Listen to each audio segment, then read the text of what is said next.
অনেক দিন থেকে আমার একটা পাহাড় কেনার শখ, কিন্তু পাহাড় কে যে বিক্রি করে সেটা আমার জানা নেই। যদি তার দেখা পেতাম তাহলে দামের জন্য আটকাতো না। আমার নিজস্ব একটা নদী আছে, আমি দিয়ে দিতাম তাকে পাহাড়ের বদলে। কেই বা জানে পাহাড় থেকে নদীর দামটাই বেশি। পাহাড় কিন্তু স্থানও, কিন্তু নদী বহমান। তবুও আমি নদীর বদলে পাহাড়টাই কিনতাম, কারণ আমি ঠকতে চাই। আমি নদীটা কিনেছিলাম অবশ্য একটা দ্বীপের বিনিময়ে। ছোটবেলায় আমার ছোটখাটো একটা সিমসাম দ্বীপ ছিল, সেখানে অসংখ্য প্রজাপতি। শৈশবে কিন্তু দ্বীপটি ছিল আমার বড় প্রিয়, কিন্তু যৌবনে এসে আমার মনে হলো দ্বীপটা আমার কাছে অনেক ছোট মনে হচ্ছে।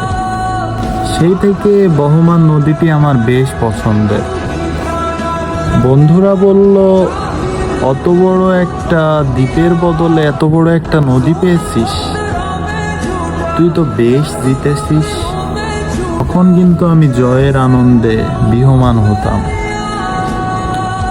আর ভালোবাসতাম অনেক নদীটিকে। একদিন নদীটি আমার অনেক প্রশ্নের উত্তর দিল। বলল, বলো তো, আজ কি এই দ্বীপে বৃষ্টি হবে? সে বলল, দক্ষিণে গরম হাওয়া, আজ প্রবল জোরে বৃষ্টি নামবে। সে কি বৃষ্টি, অসংখ্য বৃষ্টি। তারপর থেকে আমি আর ওই দ্বীপে যাইতে পারি না, কিন্তু তারপর থেকেই আমার একটা পাহাড় কেনার অনেক শখ। আমি সেই পাহাড়ের কাছে থাকবো, সেই পাহাড়ের গরম অরণ্য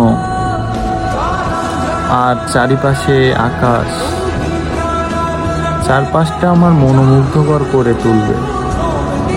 সেদিন আমি পাহাড়ের চারদিকে দাঁড়িয়ে প্রশ্ন করব, হে পাহাড়, প্রত্যেকটা মানুষই অহংকারী, আমি এখানে একা, আমার মনে কোনো অহংকার নেই। আমি এখানে